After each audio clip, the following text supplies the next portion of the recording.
Hi friends, it's March 18th here in Vermont and you can see there is still snow everywhere.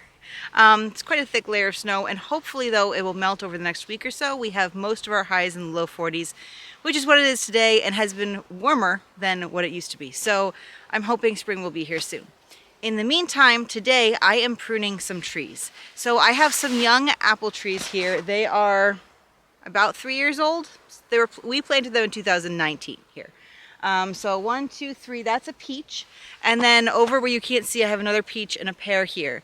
The peach trees I do not prune at this time of year. I wait until after they have flowered. My understanding is that they are more prone to diseases, and so it's just a better time of year to prune them without them getting damaged. I have a couple of tools with me. First I have my gloves, and then I have these pruners. These are Felco pruners that I just cleaned. I'm very proud of myself. And some secateurs. These are Fedco number 6 here. So I'm going to be using these. I also have like a mini saw in my pocket that I probably won't use, but in case, I brought it with me. All right, let's move to one of the trees and I'll try to give you a more detailed view of what I'm doing. So the first thing we want to do is look for anything that's dead, diseased, or damaged, the 3 Ds. Now, I've taken a quick look at these trees and I actually don't see anything. If I do while I'm going, I'll show you and take it out. But because I don't see any of that, I'm going to then be looking at a couple things. One, we don't want any branches crossing and rubbing because that can lead to damage and disease later down the road. We don't want anything in the middle section where the trunk is. We don't want anything but the main branches there. We also don't want branches that are sticking straight up or straight down. And then otherwise, I'm generally looking at the overall shape of the tree, and I want to make sure there's plenty of airflow because that leads to less disease, as well as lots of sunlight being able to get in and ripen the fruits. This is a Zestar apple here, and I'm just gonna take a look and see if I can shape it out. Now, one thing I'm already seeing here is this bottom one here. It's a beautiful branch, but it's really low, and so it's gonna go. And that's a little painful, but the key is not to take more than 1/3 of the tree during the course of a year. So this year, I think that's going to be most of the pruning I'm going to do on here, and then the rest of it's going to be just little cuts. Okay, so this is not as clean of a cut as I would have liked, honestly, but I wanted to show you that I didn't go all the way flush against the tree. There's a little bit of a part coming out here. I think it's called the collar, although I'm not 100% sure. And leaving it lets the tree heal better. So I'm making sure to leave that. You might be able to see it better here as well. But I'm leaving that to make sure it can heal well when I do make a cut. I keep meaning each year to take limbs and flatten them out a little bit, and maybe this year will finally be the year I do that. So I'm gonna leave some of those that are doing that, but I am gonna take out, see this one here, it's just going right into the trunk there. So I'm gonna do that here. I'm gonna take that one out. That is, you can see where I made a cut probably last year, and that grew out of there. Also this one here. Now this one could grow out into a bigger branch, but it looks a little weak and I don't like its placement. So I'm gonna take some of these out as well. I might leave this one to see if it grows. This one looks like it was nibbled at some point though, so I am going to just cut that tip off here. Now I could leave these to become branches, but I don't want both of them. So I'm looking here, and I think I'm gonna leave this one for now and take this one out. This one here is too close to the center. We don't want one growing up that close to the center. So that one's gonna go. Let's see. This one here is just coming up into the tree too close. This one here is too close. I am letting that branch go that way. We'll see what that one does. Okay, so here, this piece here, it looks like there's 2, but this one is actually, looks like it's dead. So I don't know how clearly you can see it, but this one is actually more of a red color, red-brown, and it's more flexible. This one does not feel flexible at all, and it's a duller browner color. So, dead one, what do? Take it out. Try to take it out. I'm just coming in, cleaning up a few things. So here, this one, it looks like it might run into this one, but this is actually hopefully going to move down this way. Again, I'm hoping I can get them kind of set this year, train them that way. So I'm going to leave that for right now. I can always take that out in the future. Up here, there are actually 3 different branches coming up, and this is my leader, and for this apple tree I wanted to have 1 leader, and so it looks like it's trying to make 3. So I actually need to choose one. And I'm going to take the other 2 out. So I think I'm going to choose this one here. It's going up relatively straight, so that is what I'm going to do.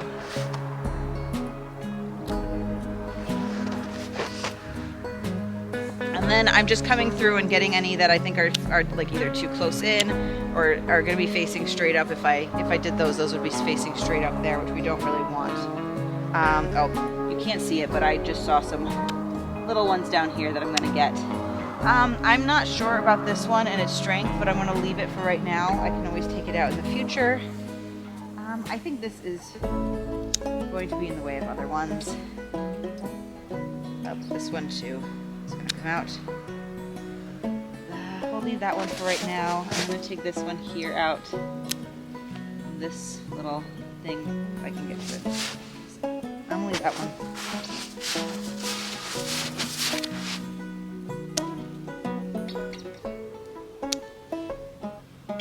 I didn't get this one as close as I would like, so I'm doing that. I think this is where I'm going to leave this one for right now. Let's move on to the next one. Before I move on to this next tree, I did bring out, this is just a spray bottle with rubbing alcohol in it, and I am just going to spray both of the tools I just used. There we go. Yeah. I'm just spraying a little bit of alcohol on my tools so that it disinfects them in case there's anything going on with the prior tree. I don't want to spread around any disease. So I think there's various things people use. I have used those little, pads that you can get in the little, like pre-soaked wipes, whatever that you put in a first aid kit. I've used those before. This is the easiest thing that I had. This here is a Liberty apple tree, and it's a semi-standard, so it won't get as tall as my other trees. It's definitely my most vigorous grower out of my apple trees I've planted so far. So it has, this is the one I pruned the hardest last year. There is a lot going on in here. It's going to take me a little bit just to assess the situation and figure out what to do. Obviously the middle really needs to be cleaned out, and we've got a lot of branches in here that are touching and crossing and such. So I'll bring you in closer and try to talk you through what I'm doing. Okay, so looking at this, it looks like this tree has what it is trying to have 3 at least leaders right now. I'd say this one here, and that one there. I don't think that's ideal. I think you generally want 1 leader in an apple tree. But I'm actually going to a class soon, and I'm going to do some research. So I'm going to leave all 3 of those for right now, just so I have an idea of how to manage that. But in the meantime, there are definitely some here. For example, these branches here, they're just too close together, and there's a lot that are crossing.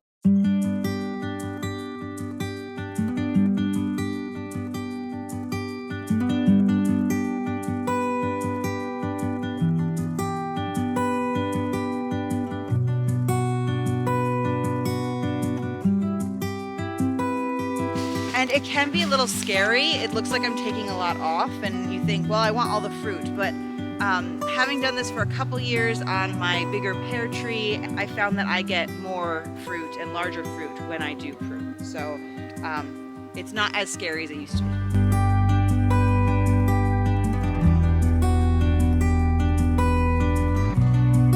You can see at the base of the tree there's suckers. I'm going to take some of them off so they're not rubbing against the other branches, but I'm going to wait until the snow's gone. When the snow's gone, I clean up this bed a little bit. I'll take them all the way down. For right now, I'm just going to do that. These ones here look like they're a little close together right now. I'd like to try to train it and see what happens. If we train them down, they may be a little farther apart.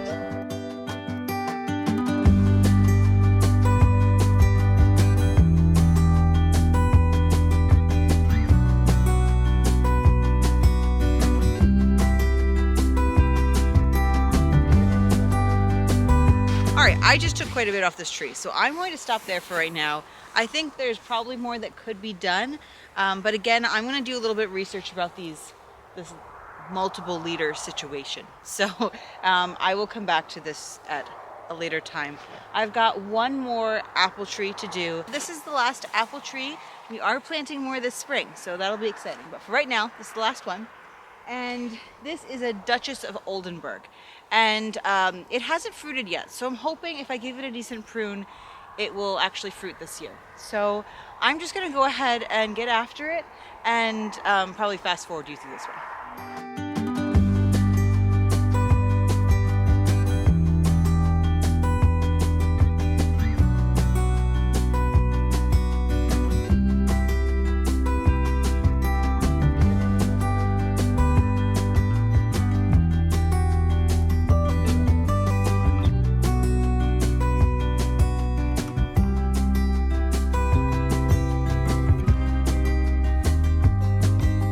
It's about a week later. We're kind of coming back to the pruning. You can see a lot of the snow has melted. It's actually pretty wet out here though. But I'm going to try to finish some of my pruning tasks today. With this tree here, we worked on together. This is the semi-dwarf Liberty apple. And I had mentioned that it kind of has 3 leaders going on here. I had a wonderful opportunity actually yesterday to go meet with a local person who is actually in charge of the trees at a local nursery, and he does all the pruning there and is in charge of growing them. And so I was able to ask him some questions, and I did ask him about what he would do in this situation. And all of the other things I've been doing are great.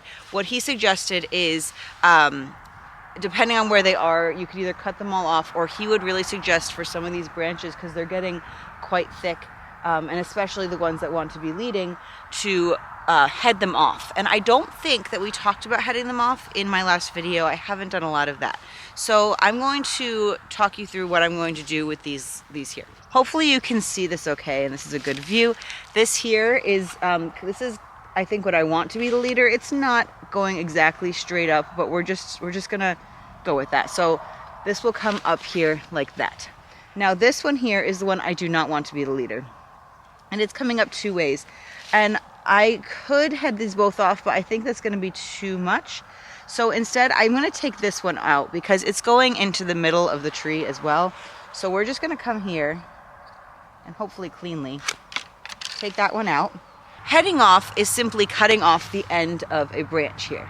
And what you want to look for is where the buds are.